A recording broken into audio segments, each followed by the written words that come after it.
আমার দেশ তোমার দেশ, সোনার বাংলাদেশ। এটা আমার বাংলাদেশ, তোমার বাংলাদেশ। 500 টাকা 100 টাকা খাইয়া দেশের বিরোধিতা করিও না। এটা ইন্ডিয়া নাই, এটা বাংলাদেশ। ইকানোর মাঝে মসজিদ ভাঙ্গিয়া মন্দির বানানিও হয় না, মন্দির ভাঙ্গিয়া মসজিদ বানানিও হয় না। সের বিরুদ্ধে মাতলে তার গড়ের মাঝে গিয়া বুলডুজার চালানিও হয় না।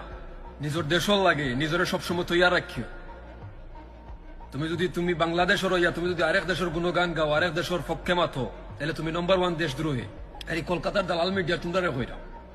তোমরা দেশও যে মানিপুরও যে 4-5টা মেয়েরে যে কাপড় খুলিয়া আস্তা মানিপুরে আটাইলো, চক্কর দিল, এই সময় তোমরা কোনো নিউজ করলাই না, কোনো খবর দেখাইলাই না। মসজিদ ভাঙ্গিয়া যে মন্দির বানানি হয়, এই সময় তোমরা কিচ্ছু দেখাও না। মুসলমানও ঘর বুলডুজার চালানি হয়, এটা বিষয়ে তোমরা কোনো দিলে মাতলাই না। বাংলাদেশে অর্থ যার বাংলাদেশ জুথা লইয়া বাড়িয়ে তোমার তোমরা ফালাই জানে মনে চায়।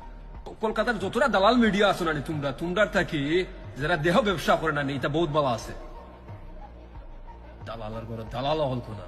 আর যতটা আমার দেশ থাকিয়া, আমার বাংলাদেশ থাকিয়া দেশের বিরুদ্ধে মাত্রায়, দেশের বিরোধিতা করায়, তোমরা সবচেয়ে হয়েছে নম্বর 1 মুনাফিক। ওয়াল্লাহিল আযীম, নম্বর 1 মুনাফিক তোমরা।